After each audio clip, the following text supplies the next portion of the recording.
10वें अध्याय में विभूतियों का वर्णन है। तेषामेवान्तं पार्थम अहम ज्ञानजं तमा नास्यामि आत्मभावस्थो ज्ञानदीपेन भाति। भगवान कहते हैं कि जिसके ऊपर मेरी कृपा रहती है उसकी बुद्धि में स्थिर होकर के और ऐसा विवेक उत्पन्न हो जाता है जिससे बुद्धि का अज्ञान रूपी अंधकार नष्ट होता है। जैसे व्यक्ति जन्म लेता है उसके साथ में दो चीजें होती हैं। एक तो उसका प्रारब्ध रहता है, उसका पहले जन्म का जो भाग्य वो रहता है, और दूसरा वो पुरुषार्थ करता है, वो प्रयत्न करता है। अगर व्यक्ति पुरुषार्थ ना करे तो प्रारब्ध में चीजें रहती वो भी मिल नहीं पाती, इसलिए पुरुषार्थ हमको करना ही पड़ता है। फल तब लगता है जबकि हम पेड़ लगाए, और जब पेड़ ही ना हो तो फल नहीं लगता। तो इसलिए हमारा जीवन दोनों से चलता है।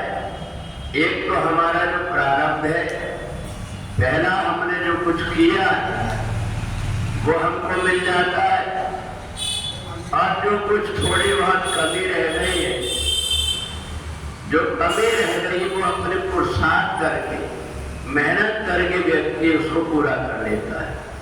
अगर व्यक्ति भाग्य के भरोसे बैठा रहता है तो भी उसको परेशानी रहती है, और यदि वो पुरुषार्थ अकेले सोचता है, भाग्य की कोई जरूरत नहीं है, तो भी परेशान रहता है। और इसलिए संसार में बहुत से ऐसे व्यक्ति हैं जिनकी बुद्धि बड़ी मंद है, वो जो कुछ भी काम करते हैं वहां उनका ध्यान नहीं रहता। और जिसको परमात्मा ने बुद्धि योग दिया वो जब कभी भी जो कुछ भी कर्म करता है उसके पहले सोच लेता है, सोच विचार करके करता है, और ऐसी सावधानी से कार्य करता है कि वो कार्य बिगड़े ना। अगर व्यक्ति कार्य करने के लिए जाए और उसकी बुद्धि अगर पवित्र नहीं है तो वो काम करते हुए भी मुसीबत मोल ले लेता है।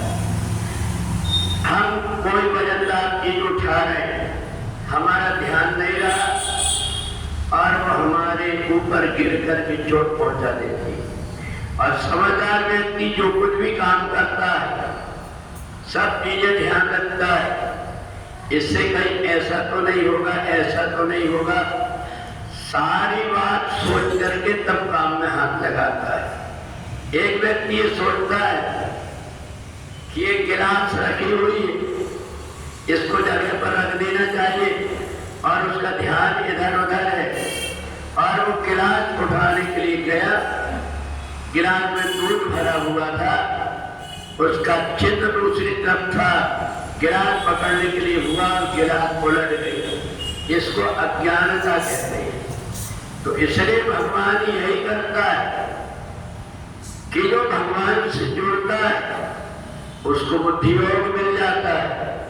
हमें कब किसके बीच में किस समय क्या काम करना चाहिए, अगर ये बुद्धि निर्णय कर लेती है तो समझ लेना चाहिए कि हमारे अंदर का दीपक जला हुआ है।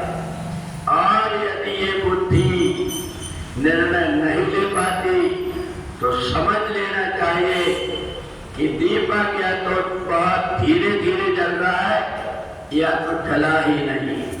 तो इसलिए प्रत्येक कार्य करने के पहले जो बुद्धि योग से विचार करके कर्म करता है उसकी थोड़ी मेहनत से किया हुआ कार्य सफल और सिद्ध हो जाता है। और जो बहुत मेहनत करता है पर जिसको भगवान ने बुद्धि योग नहीं दिया है वो जगह जगह पर ठोकरें खाते रहता है। तो इसलिए 11वें अध्याय में भगवान ने कहा संसार में एक से बढ़कर के एक मूर्ख व्यक्ति है और एक से बढ़कर एक ज्ञानी व्यक्ति है। ये जो कुछ भी अंतर दिखाई दे रहा है ये उसके प्रारब्ध और पुरुषार्थ का फल है। तो इसलिए हमें जो कुछ भाग्य में मिला हुआ है, माचिस की काड़ी के जैसे माचिस हमें मिल जाए, हम कितनी भी बड़ी आग तैयार कर लेते हैं, पर यदि माचिस ही नहीं है तो आग तैयार नहीं हो पाती।